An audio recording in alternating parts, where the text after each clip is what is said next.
विधानसभा के बजट सत्र के आखिरी दिन हरियाणा का राज्य गीत जय जय जय हरियाणा सर्वसम्मति से हुआ पास। मुख्यमंत्री ने कहा, इसमें हरियाणा की महान संस्कृति की सुगंध शामिल। बजट सत्र के दौरान सत्ता पक्ष ने दिए विपक्ष के सवालों के जवाब। मुख्यमंत्री ने कहा, राज्य सरकार पिछले 11 सालों से लगातार भ्रष्टाचार के खिलाफ जीरो टॉलरेंस नीति अपनाते हुए कर रही है कार्य। प्रधानमंत्री नरेंद्र मोदी की अध्यक्षता में हुई केंद्रीय कैबिनेट की बैठक के लिए लिए गए कई अहम फैसले। केंद्रीय कर्मचारियों के डीए में 2% की बढ़ोतरी। इलेक्ट्रॉनिक्स कंपोनेंट मैन्युफैक्चरिंग योजना को भी मिली मंजूरी। और all India Muslim personal law board के आह्वान पर काली पट्टी बांधकर नमाज अदा करने को जेपीसी अध्यक्ष ने बताया गलत। सदन में विदेश मंत्री ने अल्पसंख्यकों के साथ हो रहे दुर्व्यवहार पर पाकिस्तान पर साधा निशाना। नमस्कार, मैं हूं आरजू। अब समाचार विस्तार से। हरियाणा विधानसभा के बजट सत्र के आखिरी दिन हरियाणा को अपना राज्य गीत मिल गया। सदन में राज्य गीत के चयन पर गठित समिति द्वारा राज्य गीत पर रखा गया प्रस्ताव ध्वनि मत से सर्वसम्मति से पारित हुआ। मुख्यमंत्री नायब सिंह सैनी ने इस गीत को मूर्त रूप देने वाले सभी गणमान्यों का आभार व्यक्त किया और इसे 2 करोड़ 80 लाख लोगों की भावनाओं में जोश भरने वाला गीत बताया। मैं आज ये हरियाणा का गौरव गान करने वाला जो राज्य गीत आज इस महान सदन के बीच में हरियाणा के 2 करोड़ 80 लाख लोगों की भावनाओं को और उनमें जोश परोने का काम करेगा। मैं कमेटी के सभी मेंबरान को और आपको माननीय अध्यक्ष जी बहुत बहुत बधाई और शुभकामनाएं देता हूं। जय हिंद, जय हरियाणा। इस रिपोर्ट में अनुमोदित उन्होंने बताया कि इस राज्य गीत का प्रस्ताव सर्वप्रथम तत्कालीन मुख्यमंत्री मनोहर लाल लेकर आए थे। उन्होंने प्रदेश के राज्य गीत होने का प्रस्ताव सदन में रखा, जिसे सदन के सभी सदस्यों ने सहर्ष स्वीकार किया। कमेटी द्वारा ये गीत इस महान सदन में पहले भी सुनाया गया, जिस पर सदस्यों ने अपने सुझाव दिए और आज उन सुझावों को शामिल कर पुनः कमेटी द्वारा इसे सदन में प्रस्तुत किया गया है। मुख्यमंत्री ने सुझाव देते हुए कहा कि जिस प्रकार हमारे राष्ट्रगान के लिए नियम एवं मानदंड निर्धारित हैं, उसी प्रकार हमारे इस राज्य गीत के लिए भी कुछ नियम व मानदंड निर्धारित होने चाहिए। हरियाणा के गठन के लगभग 6 दशक बीत जाने पर भी हमारा कोई राज्य गीत नहीं था। राज्य गीत किसी भी प्रदेश के गौरव को प्रकट करता है, इसलिए हमने हरियाणा प्रदेश का भी राज्य गीत बनाने का बीड़ा उठाया। उन्होंने कहा कि इस गीत को बनाने, गाने और इसके लिए संगीत तैयार करने और अन्य कार्यों में जिस महानुभावों ने योगदान दिया है, उनका विशेष आभार प्रकट करते हैं। उन्होंने कहा कि राज्य गीत हमारे इतिहास और संस्कृति का प्रतिनिधित्व करता है। इसमें हरियाणा की महान संस्कृति की सुगंध है। इसमें हरियाणा की जनता द्वारा किए गए विभिन्न योगदानों की भी एक झलक है। माननीय अध्यक्ष जी, जब हम सुन रहे थे एक एक शब्द हमारे जहन के अंदर हमारे बीच में उत्साह भरने का काम कर रहा था। इसमें हरियाणा की जनता द्वारा किए गए विभिन्न योगदानों की भी एक झलक इसके बीच में दिखाई दी है।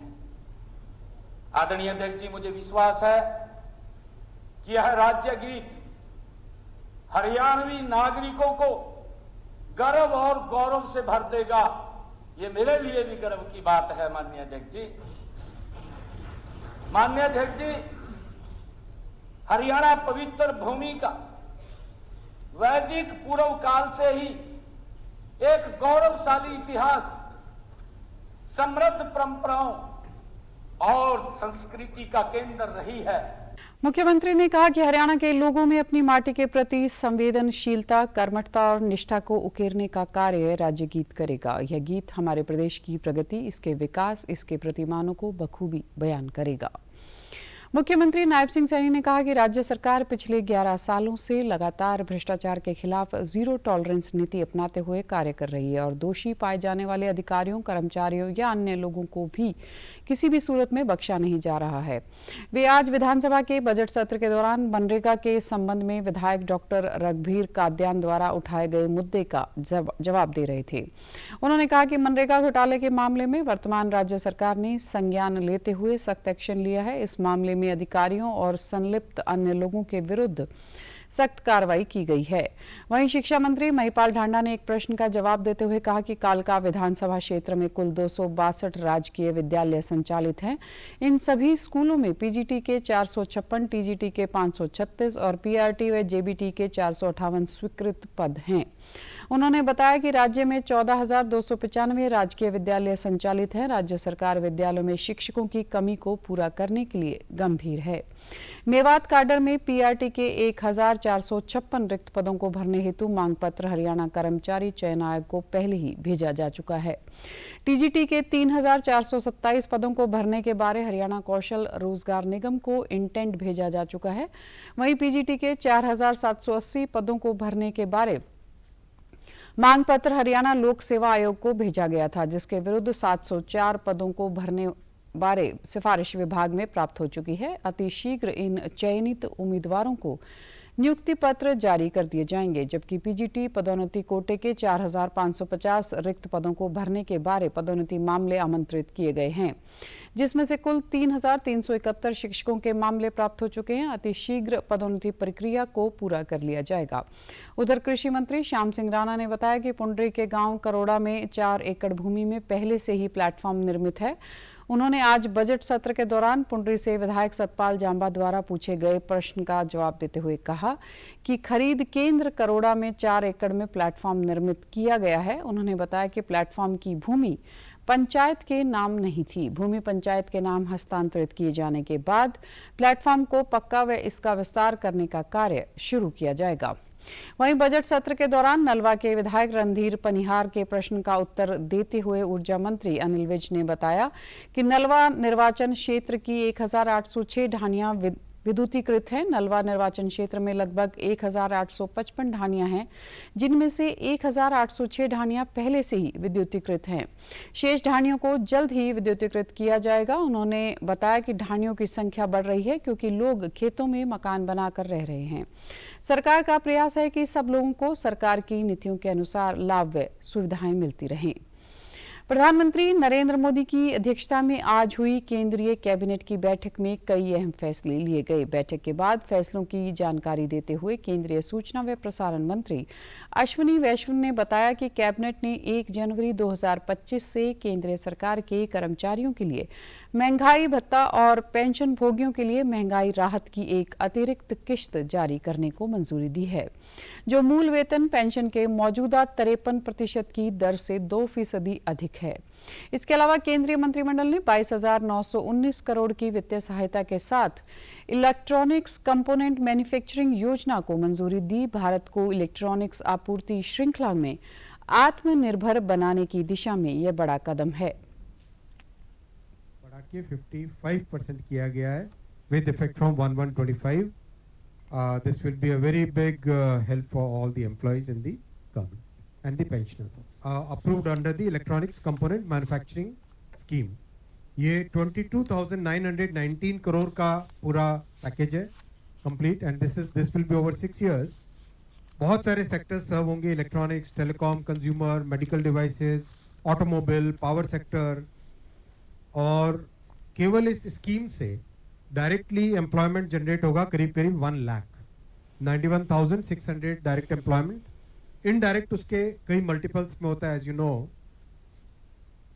इन्वेस्टमेंट आएगा 59,000। केंद्रीय मंत्री अश्विनी वैष्णव ने बताया कि केंद्रीय मंत्रिमंडल ने खरीफ 2025 के लिए फॉस्फेटिक और पोटाशिक उर्वरकों पर पोषक तत्व आधारित सब्सिडी दरों को मंजूरी दी है, जिसकी बजटीय आवश्यकता 37,216 करोड़ रुपए है। इसमें लाखों किसानों को लाभ होगा। उन्हें किफायती और उचित मूल्य पर उर्वरक प्राप्त होंगे। डीएपी का प्राइस 1,350 रुपए पर 50 kg बैग रहे, इसके लिए भारत सरकार 37,216 करोड़ रुपीस की सब्सिडी का भार सहन करेगी, लेकिन किसानों के ऊपर भार नहीं जाने देगी। बहुत बड़ा फैसला है ये, और इससे बहुत सारे करोड़ों किसानों को इसका बेनिफिट मिलेगा। इस खरीफ सीजन का एस्टिमेट है आपके सामने जो रखा है, 180 लाख मेट्रिक टन का टोटल एस्टिमेटेड कंजम्पशन होगा इस खरीफ सीजन में, और 37,216 करोड़ का केंद्रीय रसायन व उर्वरक मंत्री जेपी नड्डा ने आज सदन में एक प्रश्न का उत्तर देते हुए कहा कि यूरिया और डीएपी पर किसानों को सरकार द्वारा सब्सिडी दी जा रही है। प्रधानमंत्री नरेंद्र मोदी के नेतृत्व में कोरोना जैसी महामारी के समय में भी डीएपी पर किसानों को छूट दी गई। कोविड-19 के बाद जब इंटरनेशनल मार्केट फ्लक्चुएट कर रहे थे और फ्लक्चुएशन बहुत और स्केर्स था, और आज भी हमको यूरिया के डीएपी के लिए रॉ मटेरियल लेने में तकलीफ आ रही है, उसके बावजूद भी 1350 रुपए प्रति बैग पर 50 किलो का उस पर सीज कर रखा है। 3400 रुपए की बोरी को 1350 रुपए में दे रहे हैं, 60% की सब्सिडी दी जा रही है। और जो दूसरे उर्वरक हैं वो लगभग 110 लाख मैट्रिक टन हम खरीदते हैं, जिसमें भी फ्लक्चुएशन बहुत कम है। हम सबको समझना पड़ेगा कि इन्फ्लेशन रेट भी अगर 5% है तो उसके बावजूद भी कीमतें बढ़ती हैं, उसके कारण भी कीमतें बढ़ती हैं, वो तो टोटल बढ़ती हैं, लेकिन उसके बावजूद भी उर्वरक की कीमत को माननीय प्रधानमंत्री जी के नेतृत्व में एक ही स्थिर रखा हुआ है। इसको आपको समझना चाहिए। केंद्रीय गृह मंत्री अमित शाह ने कहा कि राष्ट्रीय सुरक्षा के लिए खतरा पैदा करने वालों को भारत में प्रवेश नहीं करने दिया जाएगा। लोकसभा में कल आवर्जन और विदेशी विधेयक 2025 पर चर्चा का उत्तर देते हुए उन्होंने कहा कि भारत में अशांति फैलाने के लिए रोहिंग्या और बांग्लादेशियों के विरुद्ध बड़ी कड़ी कार्रवाई की जाएगी। उन्होंने कहा कि देश में कोई भी अपनी मर्जी से नहीं रह सकता। गृह मंत्री ने कहा कि देश की सुरक्षा के लिए सरकार के पास यह जानकारी होना आवश्यक है कि देश में कौन कितने समय के लिए और किन कारणों से भारत आ रहा है। आवर्जन और विदेशी विधेयक में देश में प्रवेश करने वाले प्रत्येक विदेशी पर नजर रखने के लिए एक विस्तृत और संरचित प्रणाली स्थापित करने की व्यवस्था की गई है। विधेयक के पास होने के बाद संपूर्ण व्यवस्थित, एकीकृत और अप टू डेट लेखा जोखा हर भारत में आने वाले विदेशी नागरिक का रखने का काम होगा। ये मैं इस सदन को आश्वासन देना चाहता हूं और इसके माध्यम से ही देश का विकास भी हम सुनिश्चित कर पाएंगे।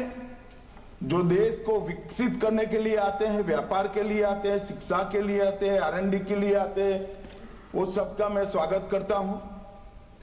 और सुरक्षा को जो खतरे में डालेंगे उन पर हमारी कड़ी नजर भी होगी, निगरानी भी होगी। भारत की व्यवस्था को कंट्रीब्यूट करने के लिए आते हैं, व्यापार के लिए आते हैं, शिक्षा के लिए आते हैं, R&D के लिए आते हैं, लीगल सिस्टम को मजबूत करने के लिए आते हैं, वो सभी का स्वागत है मान्यवर। मगर मैं इतनी ही दृढ़ता से कहना चाहता हूं, चाहे रोहिंग्या हो, चाहे बांग्लादेशी हो, अगर यहां अशांति फैलाने के लिए आता है तो बड़े कठोरता के साथ उनके साथ मान्यवर व्यवहार। All India Muslim personal law board के आह्वान पर काली पट्टी बांधकर नमाज अदा करने को जेपीसी अध्यक्ष जगदम्बिका पाल ने गलत बताया है। उनका कहना है कि विरोध वक्फ संशोधन विधेयक को लेकर है। ऐसे में रमजान के पवित्र महीने में अल्लाह की इबादत काली पट्टी बांधकर करना सही नहीं है। पूरे रमजान के महीने में सबसे पवित्र दिन उनके लिए होता है, आखिरी जुमे की नमाज है, और आज अल्लाह के नाम पे, गॉड के नाम पे उनको प्रेयर करते हैं ऑस्पिशियस। और आज फिर all India Muslim personal law board कहे कि पट्टी बांध के जाइए, तो पट्टी होता कि किसी के खिलाफ प्रोटेस्ट, तो आज जा रहे हैं गॉड के नाम पे आप प्रेयर करने, और पट्टी क्या गॉड के खिलाफ, अल्लाह के खिलाफ प्रोटेस्ट करने जा रहे हैं। और अगर उसके खिलाफ नहीं जा रहे हैं तो आप राजनीति कर रहे हैं। अभी अमेंडेड बिल आया नहीं सदन में, और उसके बाद आप अभी जंतर मंतर पे धरना कर रहे हैं, पटना में कर रहे हैं। विदेश मंत्री एस जयशंकर ने अल्पसंख्यकों के साथ हो रहे दुर्व्यवहार पर पाकिस्तान की फिर से पोल खोली। लोकसभा में एक सवाल के जवाब में विदेश मंत्री ने कहा कि भारत इस मुद्दे को लगातार अंतर्राष्ट्रीय स्तर पर उठा रहा है। पाकिस्तान एक ऐसा देश है जहां मानव अधिकारों का हनन, अल्पसंख्यकों का उत्पीड़न राज्य की नीतियां हैं। साथ ही उन्होंने कहा कि हालांकि एक कट्टरपंथी राष्ट्र की मानसिकता को नहीं बदल सकते, लेकिन धार्मिक उत्पीड़न का सामना कर रहे अल्पसंख्यकों के मामले में बारीकी से नजर रखते हैं। At the international level also, again to give two recent examples, sir, in the month of February, our representative at the UN Human Rights Council pointed out that Pakistan is a country where, I quote him, where human rights abuses, persecution of minorities, and systematic erosion of democratic values are state policies. They constitute state policies, which brazenly harbors UN-sanctioned terrorists, and Pakistan is in no position to lecture anyone. Instead, Pakistan should focus on providing actual governance and justice to its own people. Our ambassador in the UN General Assembly also just 2 weeks ago underlined the fanatical mindset of Pakistan, which he said was very well known, and its record of bigotry. So we are taking it up at the international level. Prasar Bharati के CEO Gaurav Dwivedi ने आगामी waves सम्मेलन को लेकर कहा कि प्रधानमंत्री नरेंद्र मोदी इसका उद्घाटन करेंगे और वे सीईओ राउंड टेबल की अध्यक्षता भी करेंगे। उन्होंने कहा कि इसके बाद कई सत्र और सांस्कृतिक गतिविधियां होंगी। उन्होंने कहा कि वेव्स में दुनिया भर के मीडिया व मनोरंजन उद्योग के सीईओ भाग लेंगे। यह मीडिया कर्मियों के साथ साथ रचनाकारों और प्रौद्योगिकी के संबंधित दुनिया भर के लोगों के लिए एक मंच के तहत मीडिया और मनोरंजन उद्योग का हिस्सा बनने का अवसर प्रदान करेगा। यहाँ मुंबई में जियो सेंटर में एक world audio video entertainment summit किया जा रहा है और इसमें इन सभी एस्पेक्ट्स पे जो अलग अलग कॉन्फ्रेंसेस में अलग अलग सेमिनार्स में जिनके ऊपर बात होती है वो इस बार एक छत के अंदर आकर के content creators, broadcasters, technology providers, VFX, gaming, जो भी सारे इससे रिलेटेड फील्ड्स हैं उनके सब लोग यहाँ पर रहेंगे और उन सबको आपस में बातचीत करके विचार विमर्श करके एक ये मौका रहेगा कि इस सेक्टर को आने वाले दिनों में कहाँ जाना है, कहाँ ले जाना है, उसके लिए किस तरीके का हमको एक पॉलिसी एनवायरनमेंट तैयार करना है, इन सब विषयों पे चर्चा होगी। चूँकि ये ग्लोबल समिट है इसलिए हमें उम्मीद है कि बड़ी संख्या में विदेशी रिप्रेजेंटेटिव्स भी इसमें आएंगे। कई सारे राष्ट्रों के सरकारों के साथ में जो विचार विमर्श हुए हैं तो वो लोग भी अपने सीनियर रिप्रेजेंटेटिव्स इसके लिए भेज रहे हैं। प्राइवेट सेक्टर इंडस्ट्री से भी लोग यहाँ पर आएंगे। ग्रामीण और छोटे क्षेत्रों से जो लोग आ रहे हैं वहाँ से लेकर के और इंटरनेशनल पार्टिसिपेंट्स तक सब लोग एक छत के अंदर यहाँ पर उपलब्ध रहेंगे। मुख्यमंत्री नायब सिंह सैनी ने कहा कि वर्ष 2025-26 का बजट हरियाणा की जनता से सुझाव लेकर उनकी जरूरतों को ध्यान में रखकर उनकी तकलीफों को समझकर उनके विकास और कल्याण के लिए बनाया गया है। पिछले 11 वर्षों की विकास यात्रा को इस बजट के माध्यम से 3 गुना रफ्तार दी गई है। इस बजट में हरियाणा को विकास के पथ पर आगे बढ़ाने के लिए 11 मुख्य बिंदु प्रस्तुत किए गए हैं। वे कल हरियाणा विधानसभा के बजट सत्र के दौरान बजट पर चर्चा के दौरान विपक्ष द्वारा उठाए गए सवालों का जवाब दे रहे थे। 2025-26 के बजट को धाकड़ हरियाणा का धाकड़ बजट बताते हुए मुख्यमंत्री ने कहा कि इन 11 मुख्य बिंदुओं में डिपार्टमेंट ऑफ फ्यूचर बनाया गया है। 2000 करोड़ रुपए का स्टार्टअप्स के लिए फंड्स बनाने की योजना, नशे के विरुद्ध संकल्प प्राधिकरण का गठन, मिशन हरियाणा 2047 के लिए टास्क फोर्स का गठन, नकली बीज और कीटनाशक बेचने वालों के खिलाफ बिल, गांव में महिला चौपाल बनाने की शुरुआत, हर जिले में एक गो अभ्यारण्य बनाने की घोषणा, अनाधिकृत औद्योगिक कॉलोनियों को नियमित करना, हर जिले में एक राजकीय मॉडल महाविद्यालय बनाने की घोषणा, दिव्यांगजन कोष का गठन करना और सभी दिव्यांगों के लिए निःशुल्क बस यात्रा की घोषणा, महिलाओं के लिए लाडो लक्ष्मी योजना की शुरुआत करना शामिल है। उन्होंने कहा कि बजट में यह 11 कदम प्रदेश को एक नई दिशा और गति देंगे। यह बजट विकसित भारत के संकल्प के साथ विकसित हरियाणा का बजट है। प्राथमिकताओं और आकांक्षाओं का प्रतिबिंब बताया है। हरियाणा प्रदेश की श्रद्धेय मातृशक्ति, कर्मठ किसानों, मेहनती मजदूरों, ऊर्जावान उद्यमियों, विवेकी व्यापारियों, योग्य युवाओं, सम्मानित बुजुर्गों और अपने गरीब भाइयों व बहनों का उनके बहुमूल्य सुझाव देने पर दिल से बहुत बहुत धन्यवाद करता हूं, उनको प्रणाम करता हूं। विपक्ष को मेरे भाषण के कम से कम 1/3 हिस्से को यानी कि 27 पेजों को हरियाणा के लोगों द्वारा बनाया गया बजट मानकर इसका समर्थन करना चाहिए। जो 27 पेज हरियाणा के लोगों ने दिए, जो उनके सुझाव है माननीय अध्यक्ष जी, उसका समर्थन करना चाहिए। मुख्यमंत्री ने कहा कि बजट केवल बजट नहीं होता बल्कि प्रदेश की जनता के विश्वास, विकास और उनके जीवन को बेहतर करने वाले बदलाव का विचार होता है। हमारी संस्कृति में 11 के अंक को शुभ माना जाता है। मैं हरियाणा की जनता को नमन करता हूं जिन्होंने मुझे 11वें मुख्य सेवक के रूप में हरियाणा की सेवा करने का और हमारी सरकार के 11वें बजट को प्रस्तुत करने का अवसर दिया।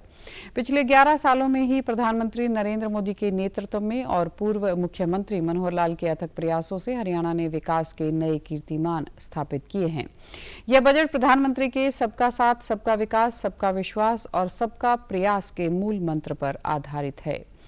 हरियाणा ओलंपिक संघ एसोसिएशन के चुनाव 30 मार्च को होने निर्धारित हुए हैं और उसी दिन परिणामों की घोषणा होगी।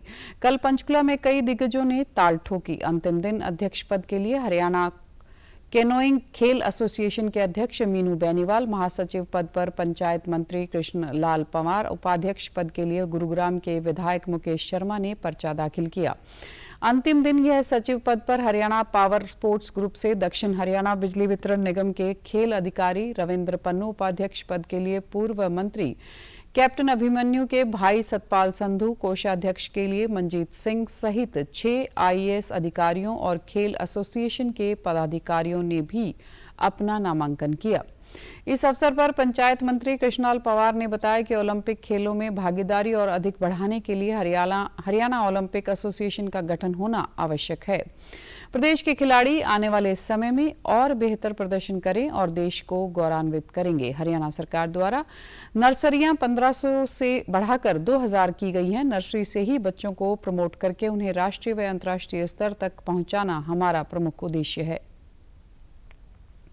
हरियाणा ओलंपिक संघ ऐसा होगा क्योंकि आज ओलंपिक है, नेशनल गेम है, तो पूरे देश की निगाहें हरियाणा प्रदेश पर होती है कि मेडल आएगा तो हरियाणा प्रदेश की बेटे बेटियां लेकर आए।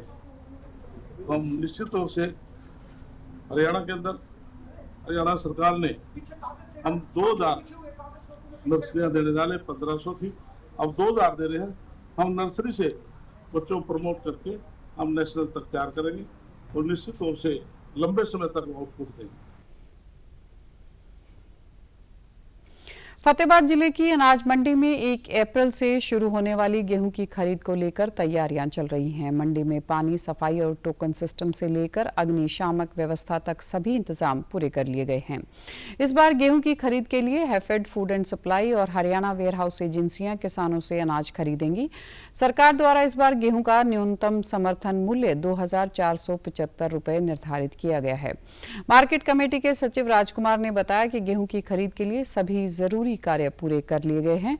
किसानों के लिए गेट पर ही टोकन काटने की सुविधा होगी ताकि उन्हें फसल बेचने में परेशानी न हो।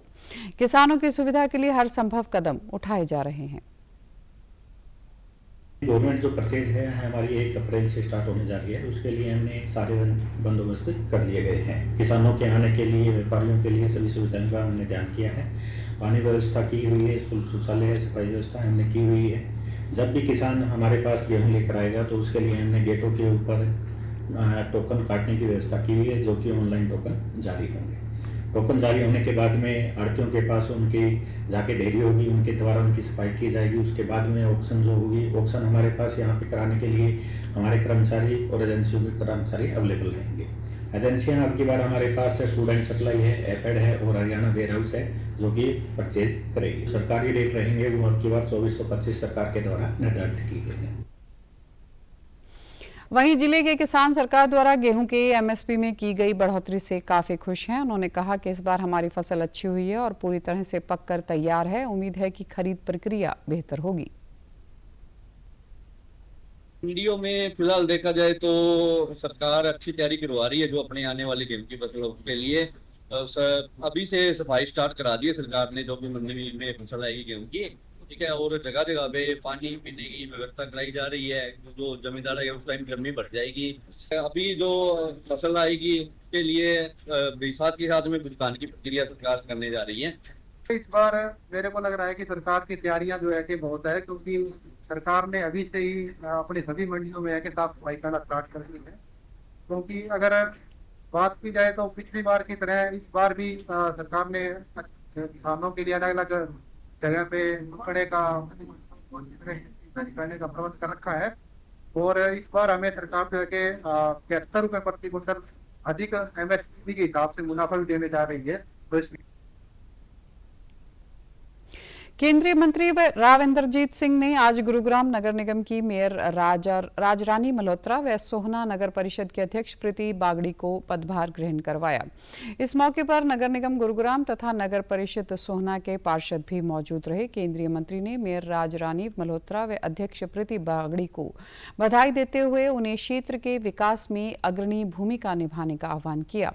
उन्होंने कहा कि मतदाताओं ने आपको जो जिम्मेदारी सौंपी है उस पर खरे उतरते हुए जन सेवा को समर्पित होकर विकास कार्यों में अपना दायित्व निभाएं। क्षेत्र के सर्वांगीण विकास के लिए सरकार के स्तर पर हर संभव सहयोग दिया जाएगा। उन्होंने कहा कि सामाजिक उत्थान की दिशा में सरकार सक्रिय भूमिका निभा रही है। ऐसे में नवनिर्वाचित मेयर व अध्यक्ष सहित सभी निगम पार्षद सजगता का परिचय देते हुए नागरिकों को बेहतर सेवाएं देने में अग्रणी भूमिका अदा करें। वहीं मेयर राजरानी मल्होत्रा और नगर परिषद की अध्यक्ष प्रीति ने पदभार ग्रहण करने के बाद कहा कि गुरुग्राम का सर्वांगीण विकास हमारी प्राथमिकता रहेगी। सभी अधिकारियों और पार्षदों के साथ और जनता के सहयोग से शहर को स्वच्छ और सुंदर शहर बनाया जाएगा। ट्रिपल इंजन की सरकार गुरुग्राम के विकास में नए आयाम स्थापित करेगी। उन्होंने कहा कि विकास के संकल्प के साथ हम विकसित हरियाणा और विकसित गुरुग्राम की दिशा में काम करेंगे। महिला व बाल विकास मंत्रालय ने प्रधानमंत्री राष्ट्रीय बाल पुरस्कार के लिए आवेदन आमंत्रित किए हैं। आवेदक 1 अप्रैल से राष्ट्रीय पुरस्कार पोर्टल के माध्यम से आवेदन कर सकते हैं। मंत्रालय के बयान के अनुसार भारत में रहने वाले ऐसे बालक जो स्वदेशी नागरिक हैं और जो 31 जुलाई 2025 तक 5 वर्ष से 18 वर्ष के बीच के आयु वर्ग में शामिल हैं, वे ही इन पुरस्कारों के लिए पात्र होंगे। मंत्रालय बहादुरी, खेल, सामाजिक सेवा, विज्ञान और प्रौद्योगिकी व पर्यावरण तथा कला और संस्कृति में उपलब्धियों के लिए असाधारण बालक बालिकाओं को सम्मानित करने के लिए हर साल प्रधानमंत्री राष्ट्रीय बाल पुरस्कार का आयोजन करता है। ऑनलाइन आवेदन करने की अंतिम तिथि 31 जुलाई है। देश में टीकाकरण की दर 100% तक सुनिश्चित हो, इसके लिए केंद्र सरकार की तरफ से कोल्ड चेन मैनेजमेंट को मजबूत किया जा रहा है। देश में टीकों को सुरक्षित रखने के लिए सौर ऊर्जा चालित फ्रिज को पहाड़ी और कम बिजली वाले क्षेत्रों में स्थापित किया जा रहा है। राष्ट्रीय स्वास्थ्य एवं परिवार कल्याण संस्थान राष्ट्रीय कोल्ड चेन व टीका प्रबंधन केंद्र शुरू किया है, जो देश के सभी जिलों में कोल्ड चेन टेक्नीशियनों को प्रशिक्षण दे रहा है ताकि इनमें आने वाली तकनीकी खामियों को स्थानीय स्तर पर ही ठीक किया जा सके। टीकाकरण की कोल्ड चेन के बारे में अधिक जानकारी के लिए हमारे संवाददाता ने खास बातचीत की राष्ट्रीय स्वास्थ्य और परिवार कल्याण संस्थान के निदेशक डॉक्टर धीरज शाह से। केंद्र सरकार टीकाकरण को 100% तक पहुंचाने के लक्ष्य को लेकर चल रही है और कैसे टीकाकरण को 100% कवरेज मिले, इसको लेकर के देश भर में जो टीकाकरण अभियान है उसमें कोल्ड चेन मेंटेन किया जाता है और कैसे किया जाता है, इस पर बात करने के लिए हमारे साथ डॉक्टर धीरज शाह हैं। डॉक्टर साहब बताइए कैसे आप कोल्ड चेन को मेंटेन करते हैं पूरे देश भर में ताकि टीकाकरण की जो लक्ष्य है 100% का उसको पूरा किया जा सके। जो कोल्ड चेन होता है, जो वैक्सीन का एक टेम्परेचर एक लोअर लेवल पे मेंटेन करना पड़ता है, जहाँ से वो बन रहा है मैन्युफैक्चरर लेवल से जहाँ तक वो पहुँच रहा है यूजर लेवल तक। तो उसके बीच में बहुत सारे जगह होती हैं, वो फैक्ट्रीज होती हैं जहाँ बन रहा है, उसके बाद वो एक सेंटर तक गवर्नमेंट में पहुँचता है, वहाँ पे बड़े बड़े फ्रीजर्स होते हैं, फिर उसके बाद में और कोल्ड चेन पॉइंट्स होते हैं जहाँ पे डीप फ्रीजर होते हैं, फिर छोटे पॉइंट्स होते हैं, डिस्पेंसरीज होती हैं जहाँ पे छोटे और फ्रीजर होते हैं। तो ये समाचारों में आज इतना ही। नमस्कार।